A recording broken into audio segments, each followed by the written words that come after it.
This is Brandon, the founder of the gaming publication Retro Dodo.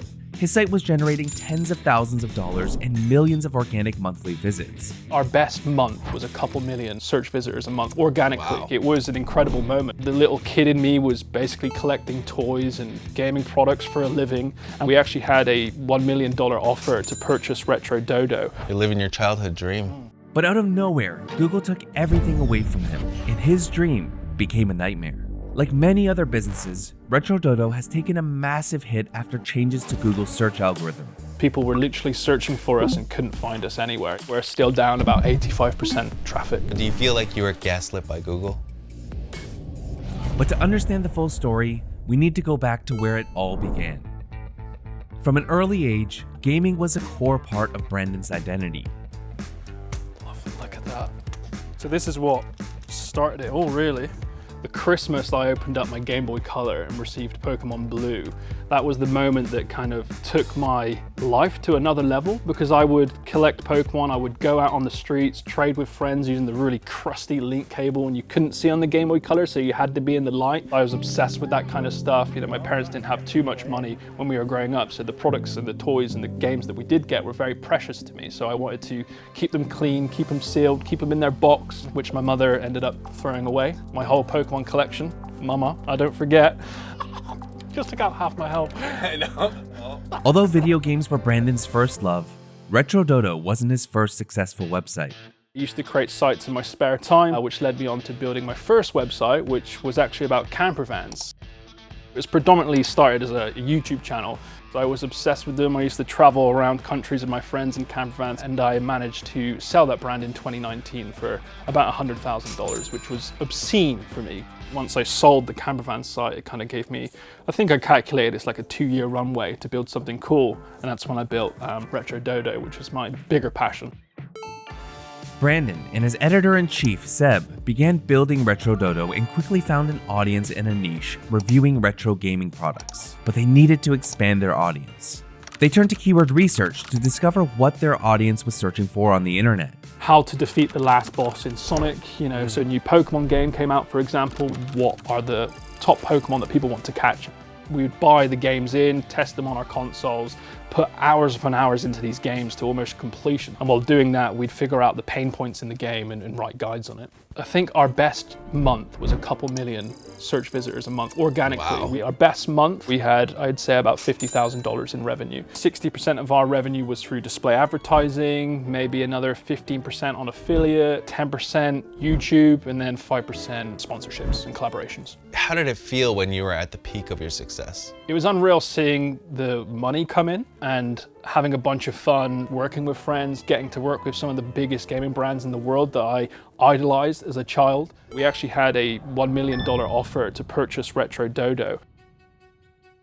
One of the primary reasons I didn't want to sell, and it goes back to my first project I sold, is the buyer actually destroyed that site, over-optimized, filled it with ads, used AI garbage on it, and now it's just completely eradicated off of Google. And I was worried that the purchaser that wanted this brand would do the same. The brand that I've been building for 5 or 6 years, it just didn't feel right handing it over to someone. So it was a tricky one. I think we had a couple of weeks to decide whether or not to take it. And then the update happened.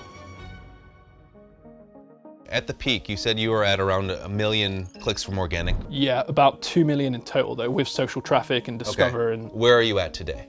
we are at around about 200,000 visitors a month now. I was petrified, to be honest with you. Like, we were being inundated with replies, subscribers, followers, people saying how much they loved their site. So why was Google not seeing this and actually penalizing us? I looked back at the last 6 years and kind of blamed myself for it. And it was panic. I was looking everywhere for help. I was looking online. I was talking with friends, and everyone in the gaming industry that were friends that were doing something similar to me were all in the same boat. It was like just a pure apocalypse on every level. I was, again, naive, probably because of my experience with SEO. I thought it would come back in a few weeks. A few weeks turned into a few months. I kept my team and we were burning through cash quite quickly. But I was hoping, because we were doing everything right, we weren't doing anything shady, we were following Google's guidelines to the T, but it just never, ever came back. And unfortunately, as the months went by, we had to get rid of my good friends that were a part of the team month by month. So do you think that Google's guidelines are just a bunch of lies? I think Google's guidelines are correct and it's how websites should be built, but Google doesn't follow them themselves and they don't reward the websites that follow them. In a personal video, Brandon shared his frustrations about how Google algorithm changes have buried independent sites like his, favoring larger media companies, Reddit, and its AI-generated answers while profiting from content created by smaller websites. Soon after, he received an unexpected email. Google decided to invite me in to talk about the state of search. I just pretty much called them out, and Danny Sullivan from Google wanted to invite me in to talk about that privately in London. So it was pretty much a one-on-one with Danny. He showed me around Google and then we sat down and spoke about my concerns. It was a very open conversation with Danny, and I believe he's doing the right thing in trying to learn how he can make the SERPs a better place and support independent publishers. But as we've seen, you know, nothing's came from that, and traffic has gotten a lot worse since that meeting with Danny. So do you feel like you were gaslit by Google? A little bit, yeah. It's almost like they're saying, hey, it's gonna get better. Follow this donut on a stick. It's gonna get better, but actually it hasn't got better. And I think they just need to be open and honest with what they say to independent publishers and also in their guidelines. Brandon left his meeting with Google without answers, but he did gain fresh perspective. January the 2nd, when my son was born, that kind of changed everything for me. I was putting my eggs in one basket, that was the Google basket. I knew I had to change and build a media brand that was slightly different, that had multiple revenue sources and didn't rely heavily on one. So this is what it will initially look like. One of the products I want to build is a display called the Dodo display, where a modular pegboard system that can show your cartridges and handhelds in a premium form factor. We've also got 2 books on the market now called A Handheld History, which has sold over 15,000 units. That's 15,000 gamers that we've produced a book for. And I do want to build an event every year in the UK that brings the retro gaming industry together. And then your smaller scale stuff like merchandise, t-shirts. We're building out a sticker kit for kids as well. So I think it's opened my eyes to the exact people we want to pull through on our website. We want to pull people through that we can convert into community members that will read our content for 5, 10, 15 years. So I took a look through your site and I saw some really great things that you're doing and potential opportunities you might be missing out on. Is it all right if I show you? Sure, please. Yeah, I'd appreciate that. I looked at your site in Ahrefs and I think that you've done an incredible job. Link building, I don't think you've ever actually built links, right? No. But I noticed one thing that you're doing that is organically building some amazing links. So if we look at the backlink profile, did you build this link on Wikipedia or did that come from somewhere else? Somewhere else. Okay, so somebody has linked you to your best-selling GBA games from Wikipedia. You've gotten links from the New York Times Wirecutter. Here's another one from The Verge, Engadget, NBC, and you've gotten all these links. So a lot of these links that you're getting are based on the fact that you're actually testing new products very quickly. And so what ends up happening is if we look at your best links in top pages, if we look at from the top here to the bottom here, we're gonna see where you lost your traffic. And I don't know if this was intentional or not. Yeah, some of this is intentional. Yes, so for example, like you have a lot of these where it's just games. You have these games that are coming out. I don't know how big this game is, but if we look here, you got 3 referring domains there. Kingdom Hearts, another 3, Luigi's Mansion, 7. But if we actually click on it, it redirects back to your homepage. Okay, I'd like to pick your brains here. So we were producing content on games that were not out yet.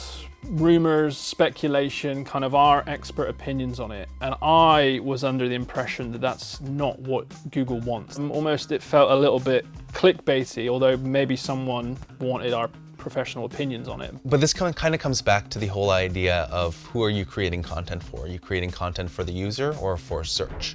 And in my opinion, users want to read about these rumors. And so personally, I wouldn't have deleted it because what's happening is you're doing these great reviews that nobody else is doing because like you have the expertise where you can make these predictions, but then you just redirected them to the homepage. And so these links that you're getting to these pages are just being wasted now. You're redirecting it back to the homepage when there's no relevance from Luigi's Mansion to retrododo.com. Another site, MacRumors.com, So they do like rumors on Mac products. So these spikes here all coincide. They're all in September. Do you notice that? Oh, are these the iPhone releases, are they? These are the iPhone releases. So MacRumors is really well known for these rumors, but instead of 301 redirecting it, they create a page like macrumors.com/iPhone 17, and then that page will be all about rumors. It's because it hasn't been released. People want to know about what are the rumors, what are the new features that are going to come out. And then once it actually gets released, they update the content to be an iPhone 17 review. So now they buy the product. Oh. And so rather than redirecting it to a homepage, losing all the link equity, killing the pages that people are coming to you for, instead you could just turn those into reviews of the products that have actually come out. Interesting. If you look at some of their top keywords, so iPhone SE, they're ranking number 3 for iPhone SE. So if you think about that, the top of the SERPs should all be Apple pages. MacRumors ranks here. They rank in position 9 right now for iPhone 15. Should you buy it? This is what it's all about now, the iPhone 15. Oh, and that's now a full-blown review. Yes, if we take this back, so we know that it was probably released in September, but they start creating this rumors page on May 24th. It's all about rumors. And I guess they're just piling on all of the backlinks into that one article. Yeah, because for years. The links are already there. They've accumulated. Like if we look in Ahrefs for iPhone 15, look at that massive spike in searches that comes in there, right? Imagine ranking for like number 2 or number 3 for Luigi's Mansion. And now your reviews are getting read, and as people read those reviews, as they enjoy them, they discover your brand. That's the initial seed that's planted, which I think search does better than any other platform.